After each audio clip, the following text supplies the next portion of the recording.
What's going on, everybody? Rob here, aka Trev2323. Today we are going to be working on some tires. Found some used tires, 205 7016 from a reputable place, North Lake Auto Rebuilders, right? So 205 7016 is a hard tire to find. I couldn't find any tires in stock, so I went to North Lake, one of the best ones I could find, a reputable place, and I got two tires for $90, although they are non-matching tires. You have to check them good.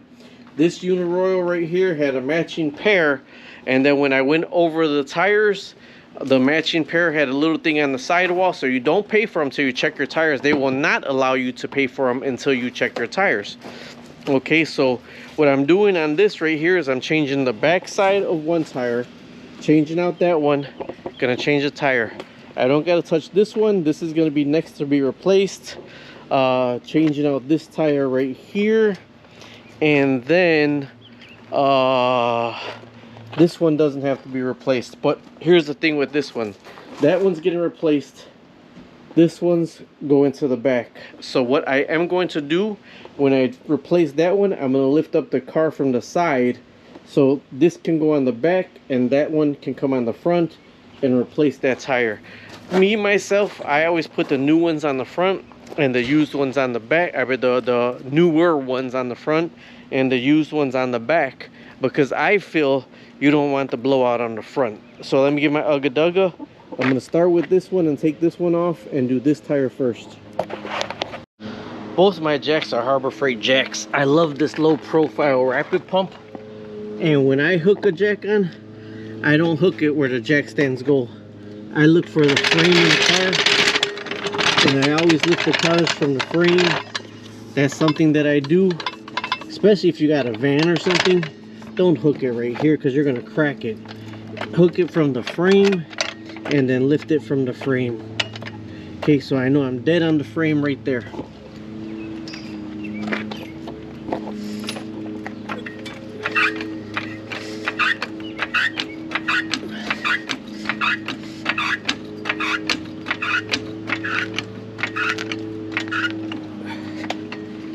We are off the ground. I got my things to block the tires and I didn't put them on. Do that first. Do that first. Okay. This is, I had this for a while. This is the old Craftsman battery, the old Craftsman Ugga Dugga gun. I have the new 20 volt. This one still works perfect. So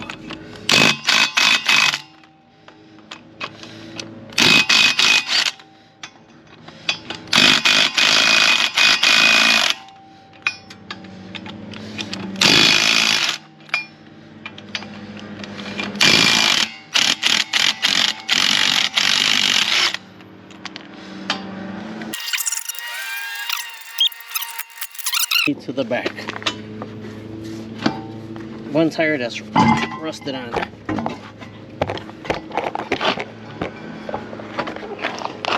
Since we're here, we're gonna look at the brakes, but this tire definitely is in need of replacing. All right, this right here is to pull out and let the air out.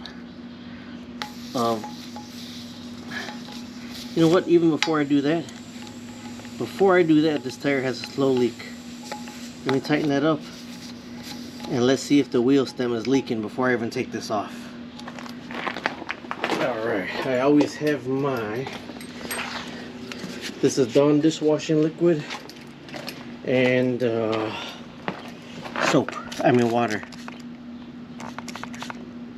So that right there will be able to tell if you're leaking from your wheel stem. The tire is shot, so it's probably somewhere else in the tire, but I'm gonna see if I can find the leak before I take it off. There you go, Bob's your uncle. Just sprayed it all around and you'll see air bubbles like that. That's where you know your leak is. So tire valve stem is not leaking, so I could go ahead and take this off. Hold on to the valve stem, it's full. You don't want it to shoot out on you. It's always good to have new valve stems on hand. I got a whole bunch of them if it does.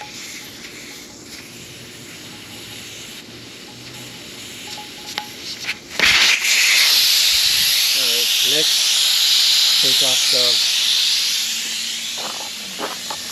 you need one of these tools right here. People mark the tire weight. I don't use that. I rebalance the tires. Tire weight. And tire weight.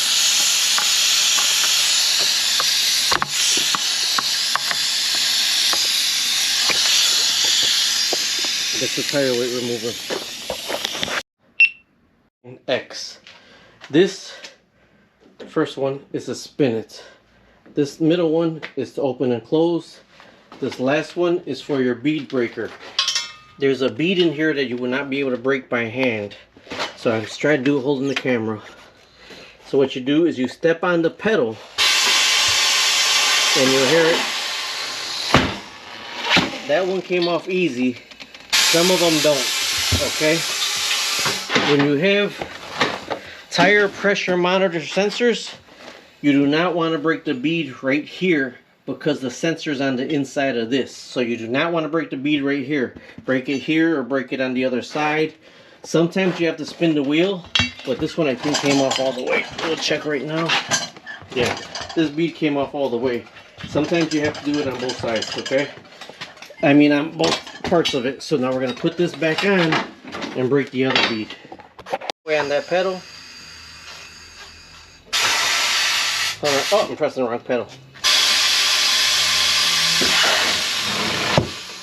See, that one's a little bit stuck on there. It came off halfway. So you try to push on it or spin the tire around. I'm going to spin the tire around. Take it out. Then spin the tire. And then try it again. Make sure my foot's on the right pedal this time.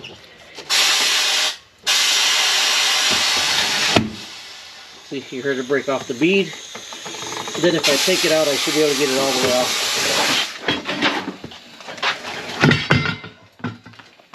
Kind of step on it, and then I should be able to get it off. It's kind of stuck down. I might have to put it back in the machine. There it goes. There you go. Okay, look, that's a frame machine I have.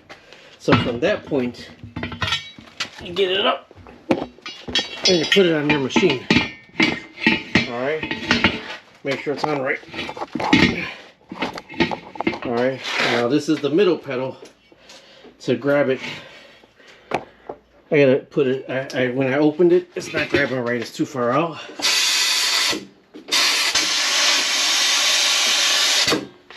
Alright. Now, it's tight, it's snug, okay? So you get your rail right here. There's a handle. Do it, and you lower it down. Here's a nut inside here you can fix.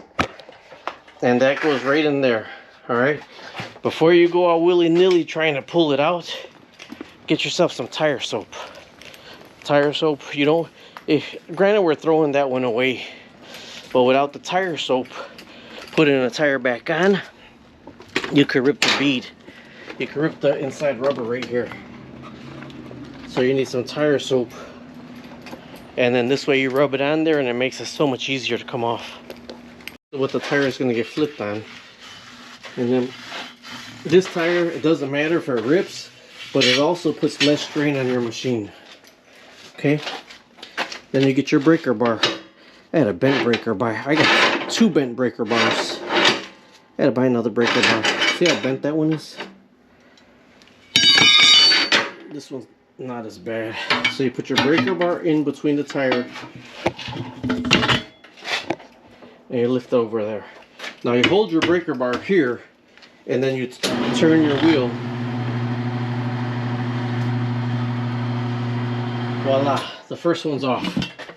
Second one is a little bit harder to get. You got to put your breaker bar underneath, all the way underneath.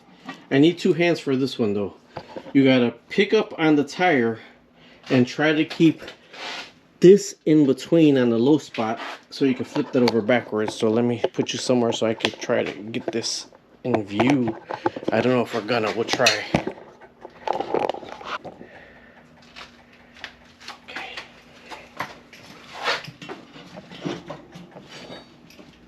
I don't want it to fall off.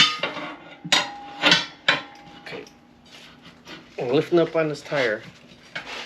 I don't want to, I'm trying to make my camera not fall off. So you lift up on one, and you can push down on the other, but you got to kind of finagle it. So let me start, and if you can't get that like that, just start over again, or you could try the other part of the...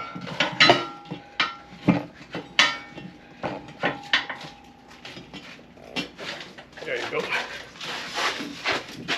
And this is how I got my other tire bars bent.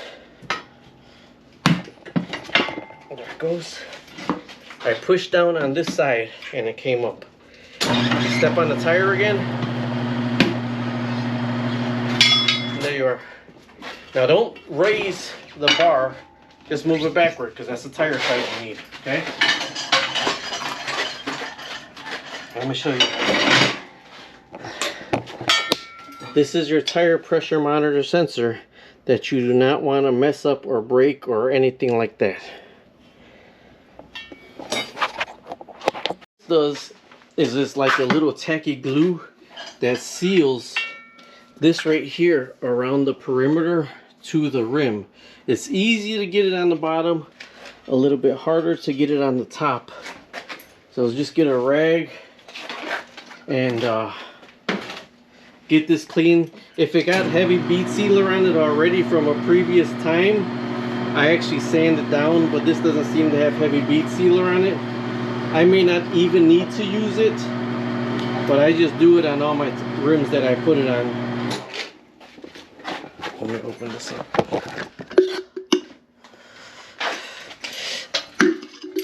And I'm just going to show you real fast. It's like you just put it around the bead. I'm going to do the bottom and the top.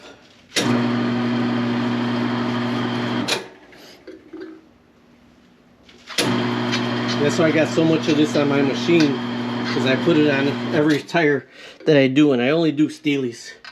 I don't do any of the chrome or customs or the 22s. I only do Steelies. Now this is the harder one to get on the top.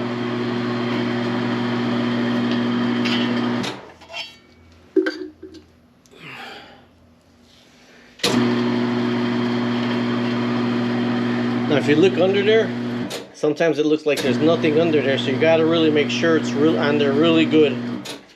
All right, now here's my conundrum, because I also put sort of my ass off in the garage. My next step is to put more tire lube. Now this, you don't want to rip this bead, so make sure you get some good tire lube in here, because you don't want to rip this bead. And if you don't have enough tire lube and it gets stuck on the metal, you're going to rip this bead. Since these are used tires and they wrote on them, I'm going to go ahead and put that on the inside. Unless they're directional tires. If they were directional tires, I wouldn't put them the way they need to go. Alright, so make sure this will dry. This tire soap will dry. So you got to hurry up and kind of use it. So with the back one, find out where your tire pressure monitor is. Hold on, I'm going to spin it around so I'm going to show you. Alright, tire pressure monitor I know is right there. Trying to stay below it, so I got to go around again. I missed my mark. You don't want to hit that tire pressure monitor sensor. Try it right there. Alright, so we know if I catch it right here, it's going to be below it. So that's what you do not want to hit that.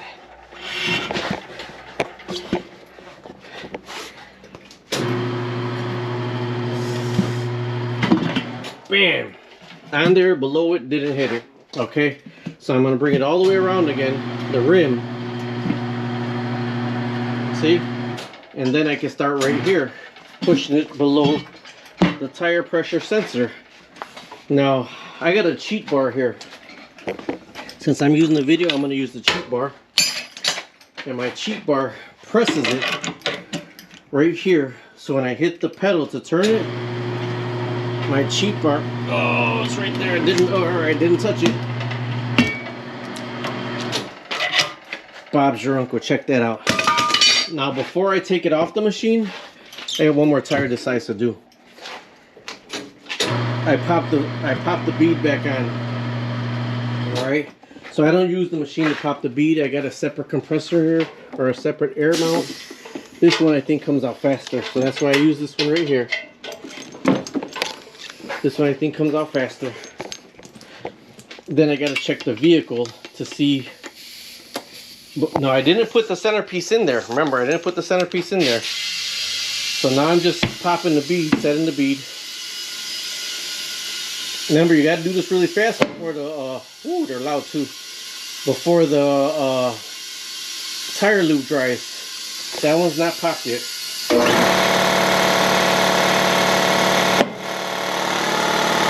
Alright, at this point, when you take this out, make sure you grab those inserts. I got a whole bunch of them here.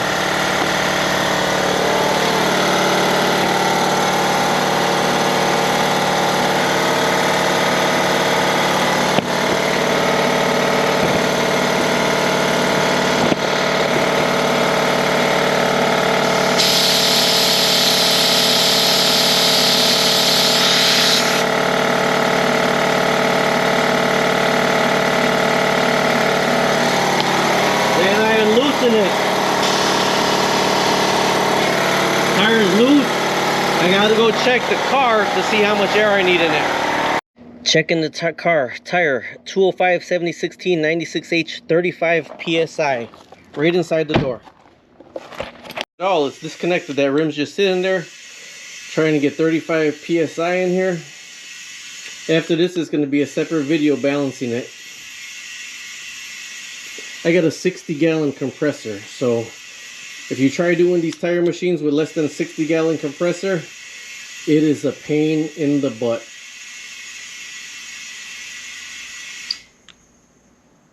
And after we do this, we have to check to see if there's any leaks before we put it on the vehicle.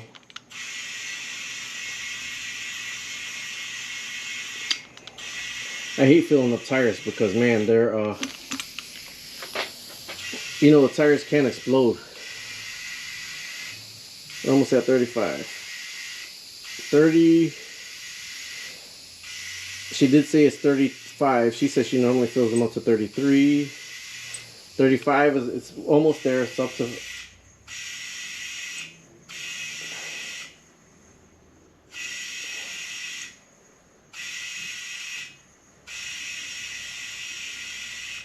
Government standards. Now we have to check the tire to see if it's leaking before we balance it.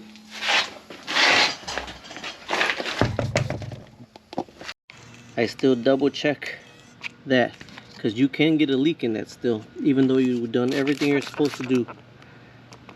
Then you check your beads on both sides.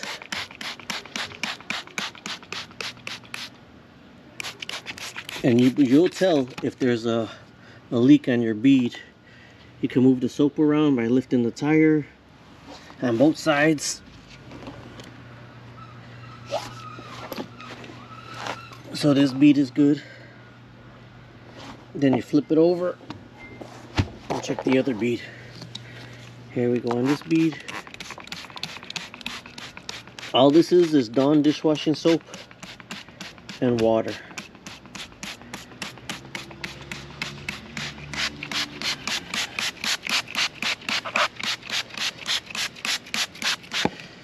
And you will see, like on the other one, you will see a big bubble if there's